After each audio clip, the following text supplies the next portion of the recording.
A warm welcome to all the students for the second lecture.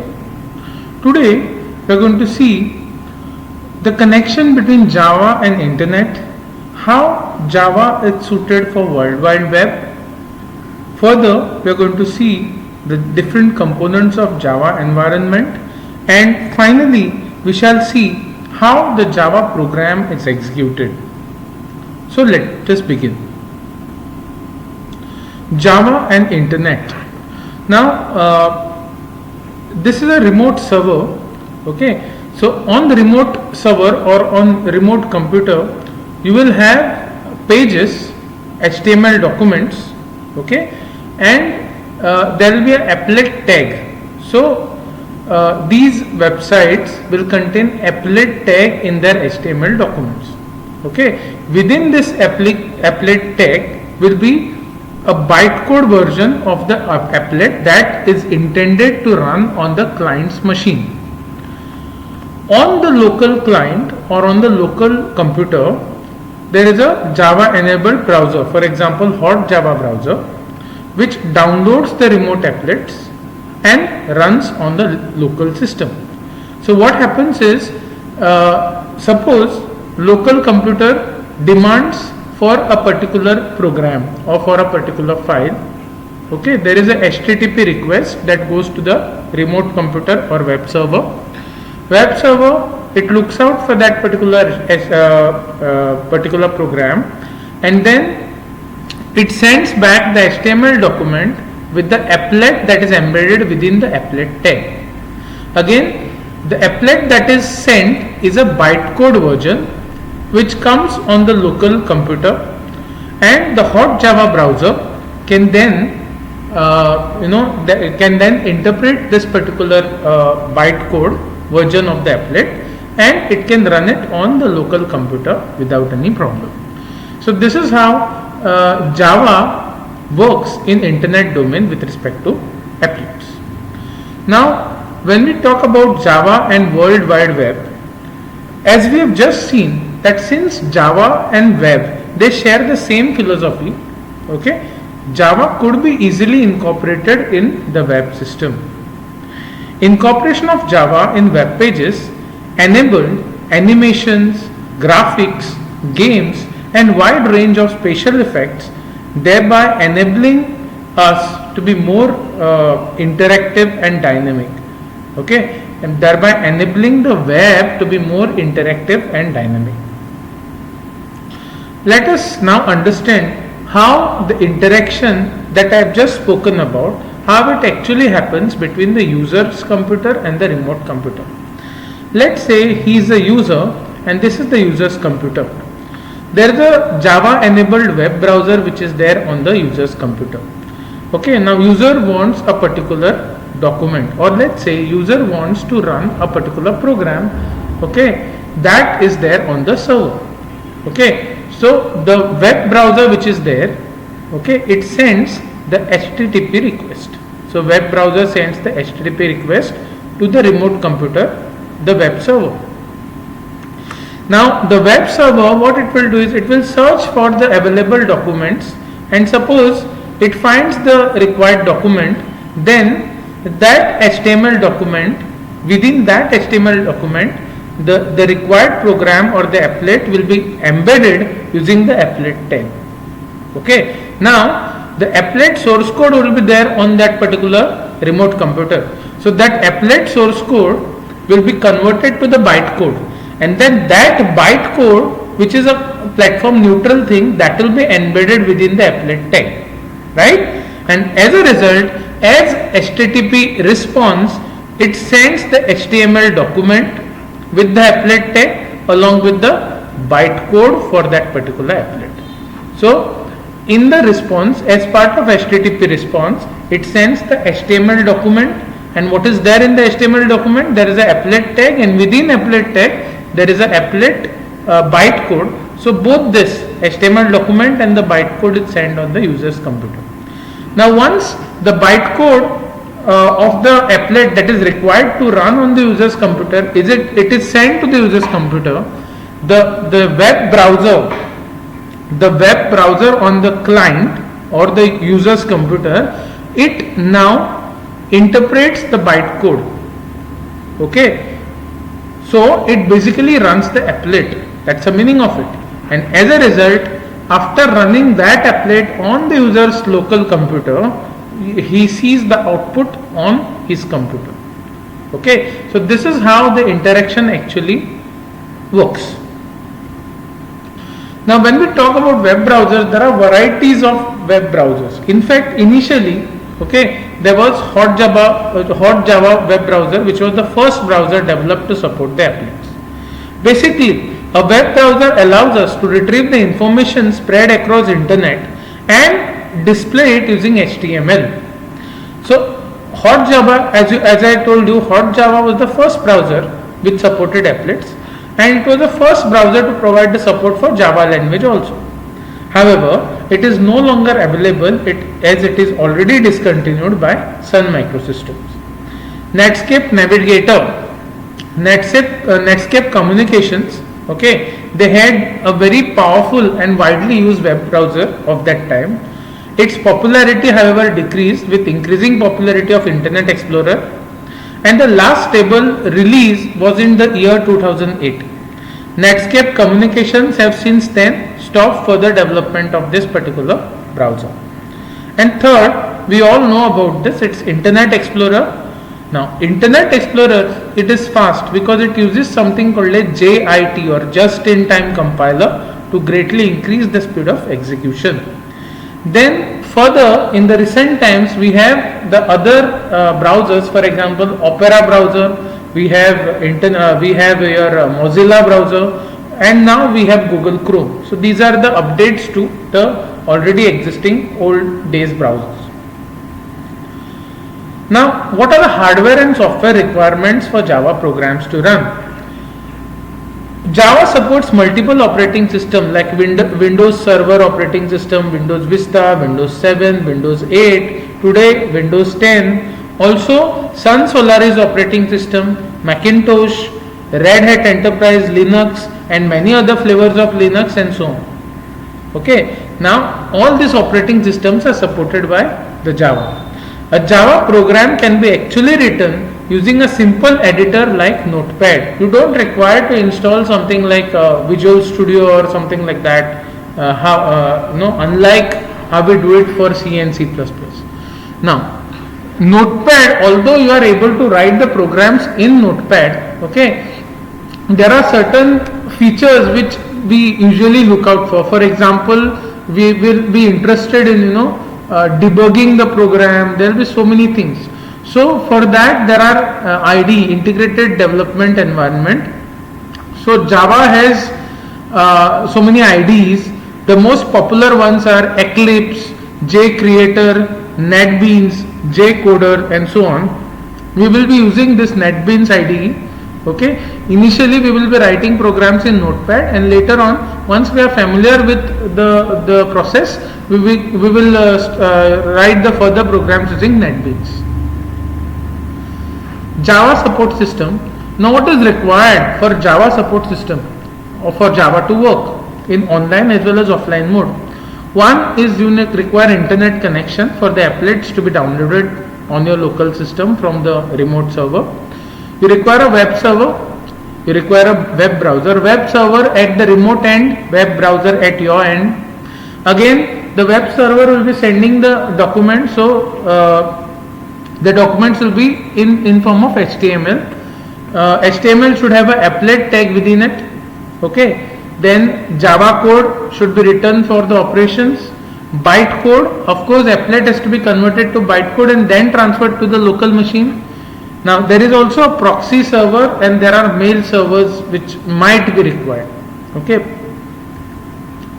Now Java environment, what it contains? It contains one, large number of development tools which are required to develop and run Java programs. Now these tools are referred to as JDK or Java Development Kit. Okay, so these are basically the tools that are given to you to develop and run Java programs. Okay, Java Development Kit. Second, there are hundreds of classes and methods which are inbuilt, ready-made, and they are grouped into something called as packages. and they are referred to as Java Standard Library or Java API, Application Program Interface. So these are the two things which are actually enveloped within the Java environment. One is Java JDK, okay, which contains the tool for development, and then you have Java Application Program Interface or Java Standard Library, which has some ready-made useful classes and methods. Now, when we talk about JDK, in the previous lecture I told you that when you are going to download Java Development Kit or JDK from the Oracle website, okay, and you are going to install it on your local machine, one thing you should know before installation is what are the tools that are available in this Java Development Kit. Okay, one, you have something called as Applet Viewer. Applet Viewer, it enables running the Java applets without actually using Java compatible browser. So Applet Viewer is something like a browser kind of thing only, but if you are not using a Java enabled browser, then you can view the applets in the Applet Viewer. Okay. Then Java C, the Java C compiler that we spoke about, okay, which converts the source code to bytecode. This is also parceled in the Java Development Kit. You will find it in JDK. Okay. Then Java, which is nothing but interpreter. Now the task of interpreter is to run the applets and applications by reading and interpreting the bytecode into the relevant machine code. Okay. So also Java interpreter comes in the Java JDK. Okay. Further, there is something called a Java P, which is nothing but Java disassembler. The task of disassembler is it enables the conversion of bytecode into program description. So you will also find Java P. This is also another tool. Next, you will find a tool called a Java H. Java H enables producing header files for the use of native methods. As I have already told you that Java is extensible. That means there are some native methods. That means C or C++ functions might be used in Java. Okay, now for using some C++ functions, what is required is C or C++ header files also. So this Java H, it enables producing header files for the use with native methods. JavaDoc is a tool that creates HTML format documentation from the Java source code files. And JDB, the tool which is called a Java debugger, so it finds errors in our program.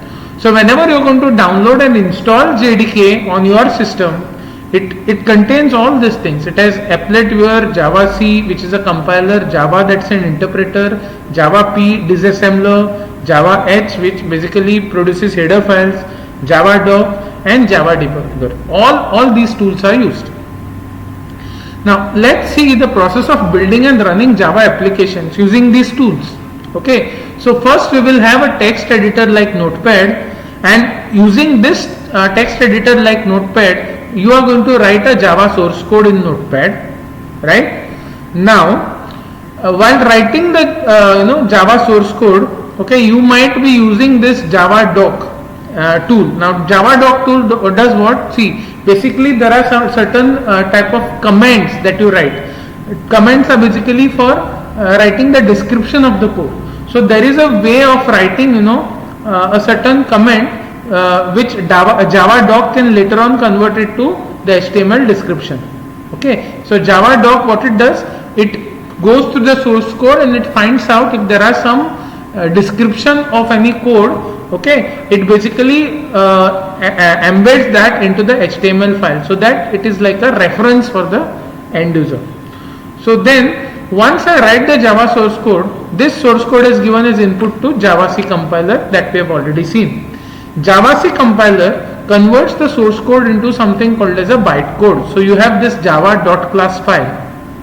Okay, many a times there is some, if there are some native methods that are being used in the Java code, which are embedded in the Java code, you might require Java H tool, which connects the Java, the different C or C++ native header files are connected to Java bytecode. So Java H might come into picture here.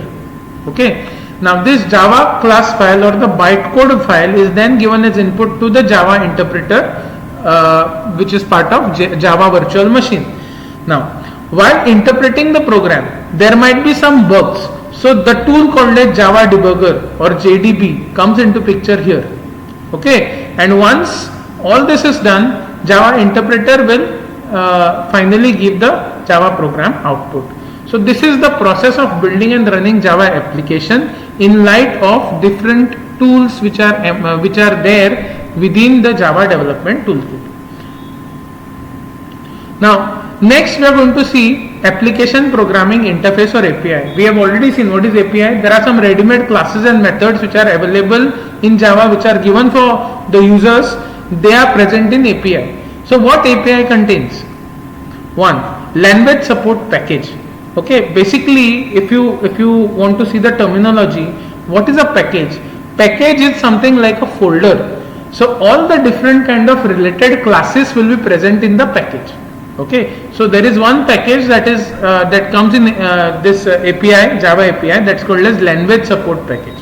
So it contains collection of all the classes and methods which are used for implementing the basic Java programs. Okay, we call it as java.lang, L-A-N-G. We will use it later on. Second, we have utilities package, which is called using java.util. So what this utility package contains? It contains a collection of classes to provide utility functions such as data, date and time. Then you have input-output package, which contains collection of classes required for input-output manipulation, to give input to the program from the keyboard, to get the output on the computer screen and so on. So all this, input-output package can be called using java.io. Then there is a networking package which contains collection of classes for networking. There is a AWT package. AWT stands for Abstract Windows Toolkit. It's a package that contains collection of classes to implement platform independent graphical user interface. So it will ultimately help you to create menus, different menus, to create different forms, like how you do it in Visual Basic. So AWT package helps you to come up with a graphical user interface like forms and so on.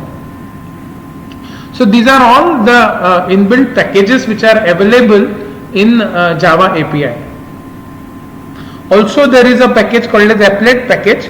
This there are classes in this applet package that allows the creation of applets. Now you must have noticed that when you are going to see the Oracle website, you will see Java JDK, and also there is another thing called as Java JRE. And many times you have a question in your mind whether to download JDK or whether to download JRE.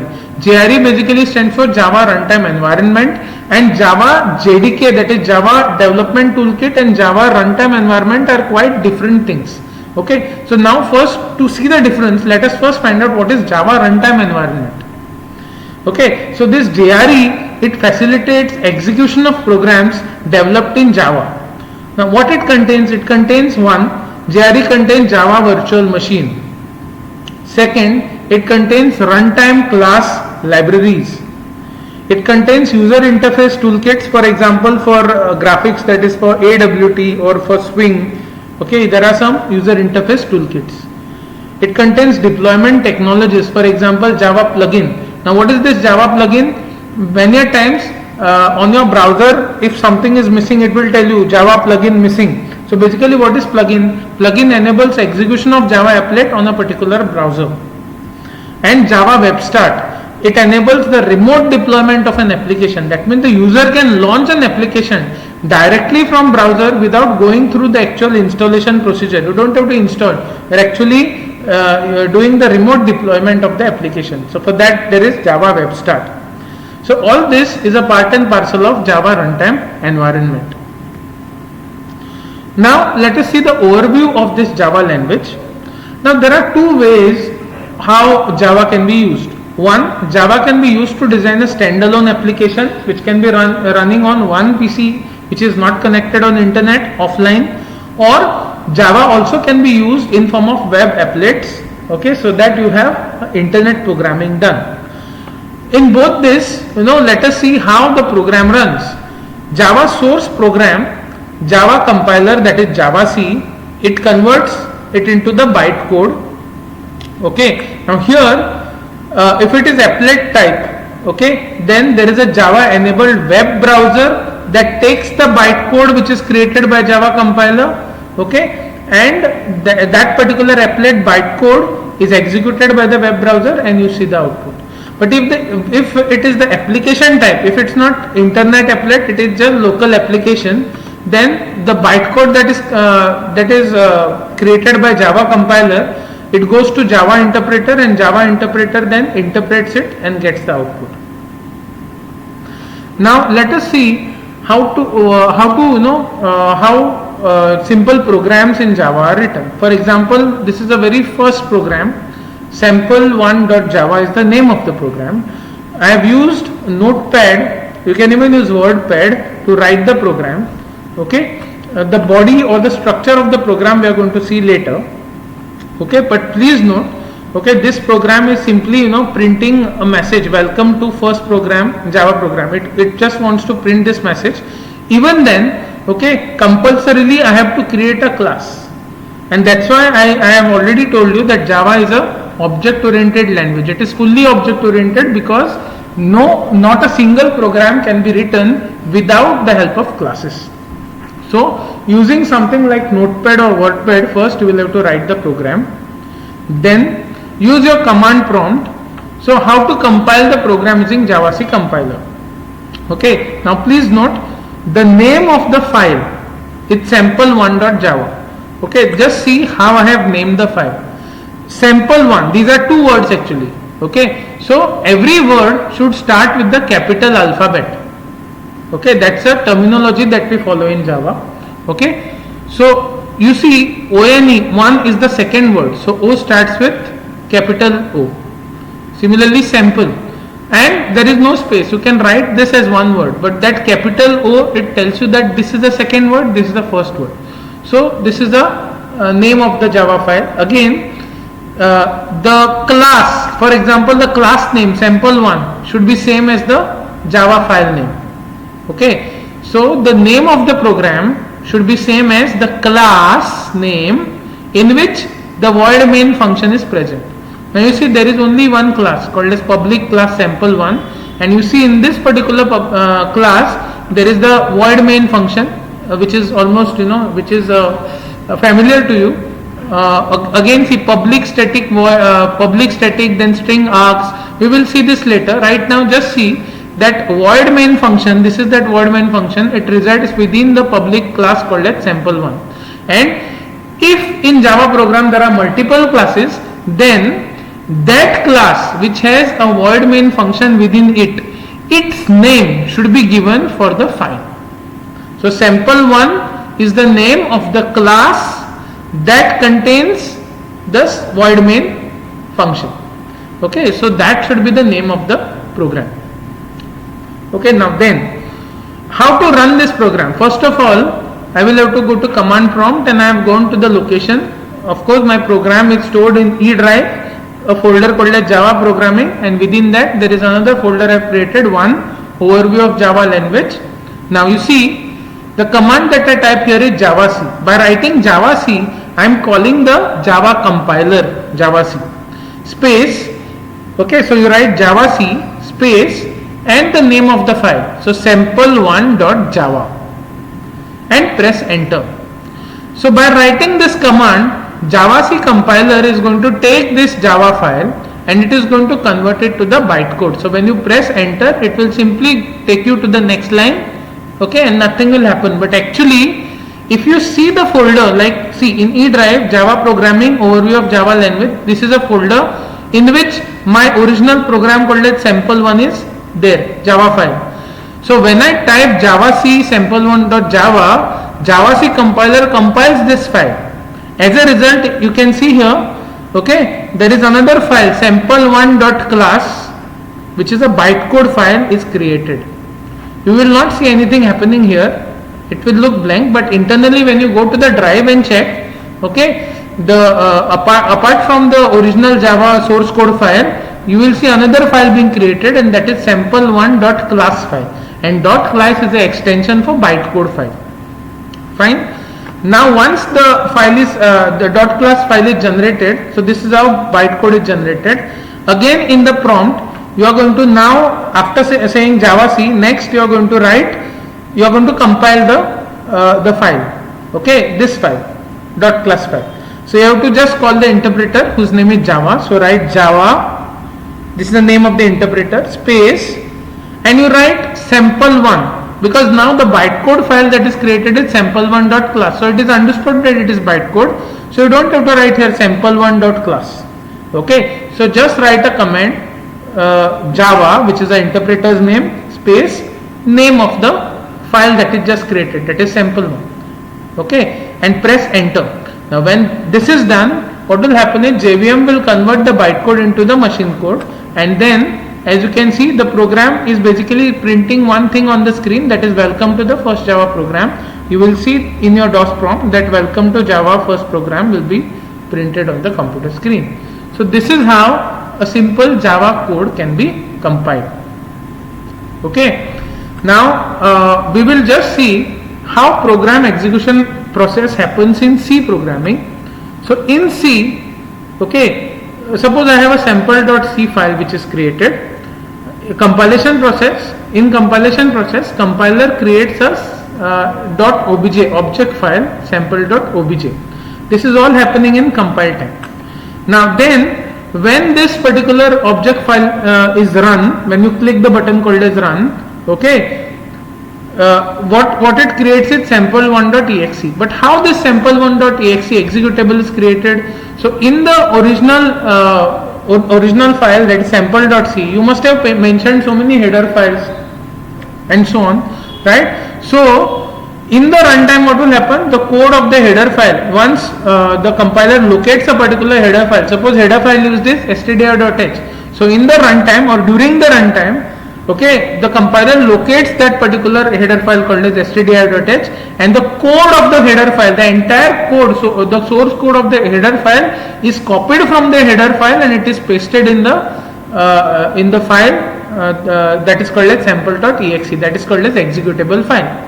So as I have already said, if the original file sample.c had 10 lines of code and header file which you are calling in that particular program, that header file contains 100 lines of code, then the total lines of code that will be present in the executable file called as sample.exe will be 10 lines plus 100 lines, so 110 lines of code, right?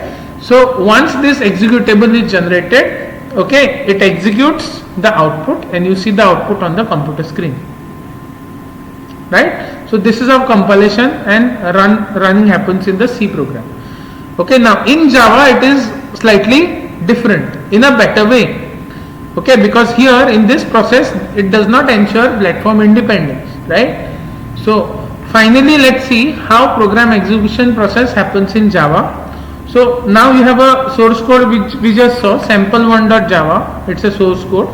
It was given to Java C compiler. So we said Java C space sample1.java. So after this, platform neutral bytecode was created, which we called sample1.class. Then we called another, we typed another thing, we said Java space sample1. So we were actually running the bytecode. Okay, so Java interpreter runs the bytecode and it converts it into the native machine code of zeros and ones, binary, and then machine can understand that code and it can generate the output. Okay, thank you. Now before I quit, in the next lecture we will see how Java can be installed on the computer, and we will also write a simple program in Java. Thank you.